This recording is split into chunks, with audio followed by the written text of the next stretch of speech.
আসসালামু আলাইকুম রহমতুল্লাহি বারাকাতুহু। আমি এখন আছি গোপালগঞ্জ মান্দারতলা নিগি ফিলিং স্টেশনে। এখানে বাইকারের অবস্থা দেখে আপনারা বুঝতে পারতেছেন এখানে তেলের যে কি পরিমাণ সংকট।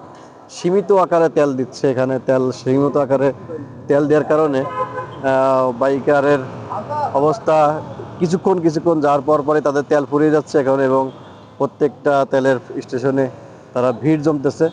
তারা ভিড় জমে তেলের নেওয়ার জন্য সিরিয়াল ধরতেছে। তাদের সময় নষ্ট হচ্ছে, তাদের কর্মক্ষেত্রের সমস্যা হচ্ছে, তাদের সমস্যা হচ্ছে প্রত্যেকটা কাজের সেক্টর। এটা এই এই তেলের দুর্দশাটা কবে যাবে, কতদিন যাবৎ শেষ হবে, এরা কেউ কেউ বলতে পারতেছে না।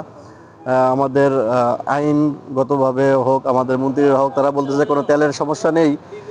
তারপরেও আমাদের প্রত্যেকটা অঞ্চলে তেলের সমস্যা ভোগান্তিতে যাচ্ছে প্রত্যেকটা নাগরিক, প্রত্যেকটা সমাজ। এখানে ক্ষতিগ্রস্ত হচ্ছে প্রত্যেকটা প্রতিষ্ঠান। আমাদের এটা দ্রুতভাবে কবে সমাধান হবে জানি না, তবে এই ভোগান্তিতে আমাদের জনগণ রয়েছে। ভিডিওটা সকলে শেয়ার করবেন আর কমেন্টে জানাবেন যে কতদিন যাবৎ এই তেলের সমস্যাটা আমাদের বাংলাদেশে চলতে থাকে। সবাই দেখেন এই দুর্দশাটা অবস্থা বাংলাদেশের। এই করোনা অবস্থা এরকম আগে পরে হয় নাই, এরকম এত দুর্দশা এরকম আগে পরে হয় নাই। বর্তমানে যে পরিমাণ তেলের দুর্দশা মানুষজন ভুগতেছে। তাহলে সবাই ভালো থাকেন, সুস্থ থাকেন। আমরা পরের আপডেট আপনাদের আবার জানাবো ইনশাল্লাহ।